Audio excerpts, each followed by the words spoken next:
नमस्ते प्यारे विद्यार्थी मित्रों, सिद्धि हिंदी विद्यालय की ऑनलाइन क्लास में आप सबका स्वागत है।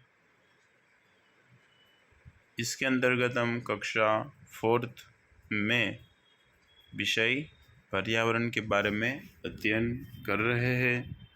इसके अंतर्गत हम पाठ नंबर 6 रिया का सफ़र देख रहे थे। अगले वीडियो के अंदर हमने देखा था कि भाई रिया और उसकी ट्रेन बराबर कच्छ के छोटे रेगिस्तान के अंदर प्रवेश करती है। बराबर वाइट कलर का चादर पथरी हुई पृथ्वी पर ज़मीन पर ऐसा लग रहा था। सूर्य की जो तेज था वो था उसके अंदर फैल रहा था। तो उसके पिता ने उसको बोला ये कच्छ का छोटा रेगिस्तान है। अब आगे बढ़ते हैं। चादरनुमा दिखने वाला मार्ग जमीन की सतह पर जमा हुआ नमक उसके इलाके में आगरिया लोग नमक के अगर बनाकर नमक तैयार करते हैं। बराबर, वो जो छोटा रेगिस्तान था वहाँ पर क्या होता है, नमक का निर्माण होता है। इसलिए उसकी जो जमीन की सतह थी वो वाइट कलर की थी, क्योंकि वो वाइट कलर की जो जमा हुआ था वो पूरा का पूरा क्या था, नमक था। नमक कौन बनाता है, आगरिया। अगर एग्ज़ाम के अंदर आप लोगों को प्रश्न पूछे मगर विकल्प हो या खाली जगह के अंदर नमक कौन बनाता है, तो अगरिया। कौन बनाता है, अगरिया। यहाँ नमक के बड़े बड़े ढेर भी दिखाई दिए, और इसके अलावा क्या दिखाई दिया, नमक के बड़े बड़े ढेर दिखाई दिए। अब यहाँ से ट्रेन आगे बढ़ती है। रेल तेजी से आगे बढ़ती जा रही थी। चंद्रमा के मध्यम प्रकाश में दूर एक पुल दिख रहा था। बराबर है, चंद्रमा के मध्यम यानी कि उसके जो चंद्रमा का जो प्रकाश पड़ रहा था मध्यम, उसके अंदर से एक पुल दिख रहा था। उस पर चलने वाली वाहनों की हेडलाइट का प्रकाश दिख रहा था। हमारी रेल उस वक्त पुल पर से गुजर रही थी। मैंने पापा से पूछा। और उसके अलावा रात हो चुकी थी, तो वहाँ पर वाहनों की हेडलाइट की प्रकाश दिख रहा था और उसी के साथ वो पुल भी दिख रहा था। उस वक्त किसने, रिया ने पापा से पूछा, यह कौन सा पुल है। उन्होंने बताया कि यह सूरजबारी पुल है। और पुल देखकर रिया ने अपने पापा से पूछा कि बेटा पापा यह कौन सा पुल है। तो उसके पापा ने क्या बोला, ये सूरजबारी पुल है, इसे कच्छ का। अभी देखो ये जो पुल दिख रहा है आपको, यही वो पुल है, सूरजबारी पुल। इसी पुल के ऊपर से रिया की ट्रेन गुजरी थी। ठीक है, तो उसके पापा ने क्या कहा, इसे कच्छ का प्रवेश द्वार भी कहते हैं। कच्छ का प्रवेश द्वार किसे कहते हैं, सूरजबारी को। किसको कहते हैं, सूरजबारी को। उन्होंने यह भी बताया कि जब यह पुल नहीं था तब अहमदाबाद की ओर आने वाली सभी गाड़ियां पालनपुर होकर ही अहमदाबाद जाती थी। क्या कहा पिताश्री ने कि जब ये पुल नहीं था तब अहमदाबाद की ओर जाने वाली सभी गाड़ियां पालनपुर होकर ही अहमदाबाद जाती थी, जिसमें बहुत समय लगता था। आगे हमने जो रेल मार्ग अलग होते देखा था उसी मार्ग से न, मैंने तपाक से कहा। पापा ने कहा हाँ वही से रेल आ जाती थी। आगे हमने जो रेल मार्ग अलग देखा था उसी मार्ग से ना, ऐसा तुरंत ही किसने कहा, रिया ने कहा कि पापा अभी जो हमने जंक्शन पर 2 पटरी देखी थी उसमें वो जो दूसरा रास्ता था उसी मार्ग से। दूसरे पापा ने कहा हाँ वही से रेल जाती थी।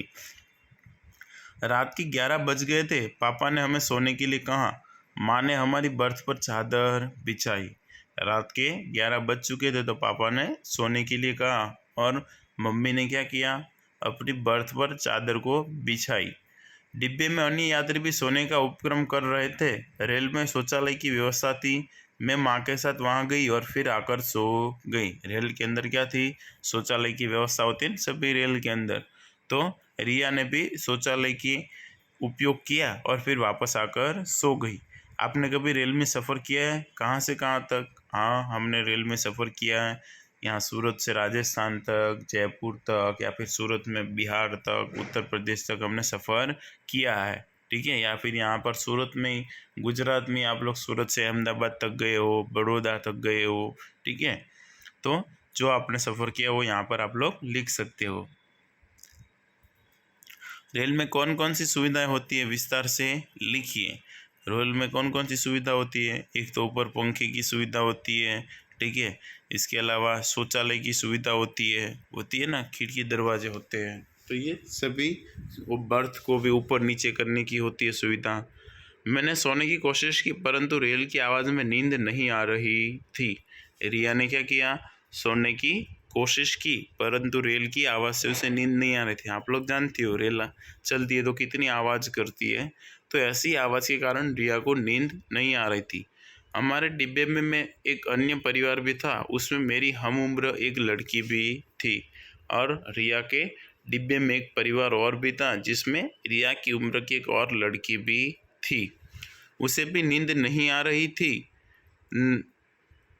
हम दोनों ने कुछ बातें की। उसका नाम फियोना था, उसके पास कुछ कहानी की किताबें थी। बराबर है। उन दोनों ने क्या किया? कुछ बातें की और उस लड़की का क्या नाम था? फियोना था। उसके पास कुछ कहानी की किताबें थी। मैंने भी उसे एक किताब लेकर पढ़ना शुरू किया। पढ़ते पढ़ते हम कब नींद आ गई इसका पता ही नहीं चला। और फियोना नाम की लड़की से उसने क्या किया? किताब ली और उस कहानी की किताब को पढ़ना शुरू किया। अब पढ़ते पढ़ते रिया को कब नींद आ गई उसे पता ही न चला। अचानक मेरी आंख खुली, खिड़की से लाइट का प्रकाश आ रहा था। अचानक क्या हुई? उसकी आंख खुल गई, खिड़की से लाइट का प्रकाश आ रहा था। मैंने खिड़की से बाहर झाँका तो पता चला कि कोई बड़ा शहर आया है। और रिया ने जब खिड़की से झाँका तो उसने क्या देखा? कोई बड़ा शहर आता हुआ दिखाई दे रहा था। रेल चल रही थी, चारों ओर रोशनी ही रोशनी से शहर का दृश्य बहुत खूबसूरत लग रहा था। रेल चल रही थी और चारों ओर शहर की रोशनी की वजह से शहर का दृश्य बहुत खूबसूरत लग रहा था। ऐसा मनोरम दृश्य गांधीधाम में कभी नहीं दिखा था। और ऐसा मनोरम दृश्य कहाँ पर? गांधीधाम में कहीं कभी दिखा नहीं था। चारों ओर स्थित ऊंचे मकानों व सन्नाटे में से रेल कभी सड़क मार्ग के पुल के नीचे से तो कभी रेलवे फाटक वाले मार्ग से गुजर रही थी। चारों ओर क्या था? रात हो चुकी तो सन्नाटा ही था। ऊंचे ऊंचे मकान थे और रेल कभी सड़क मार्ग से तो कभी कहाँ पर से रेलवे फाटक के मार्ग से गुजर रही थी। मैंने माँ से मोबाइल फ़ोन मांगकर रात्रि के सुंदर दृश्यों की कुछ तस्वीरें और वीडियो लिए जिन्हें देखने में बहुत मौज आई। उसने क्या किया? अपनी मम्मी से मोबाइल फ़ोन मांगकर उस रात के समय के शहर के फ़ोटो खींचे, कुछ वीडियो बनाए ताकि उन्हें देखकर उसको बहुत मौज आई। आशा रखता हूँ आज की वीडियो में सबको समझ में आया होगा। वीडियो को सुनने के लिए थैंक यू।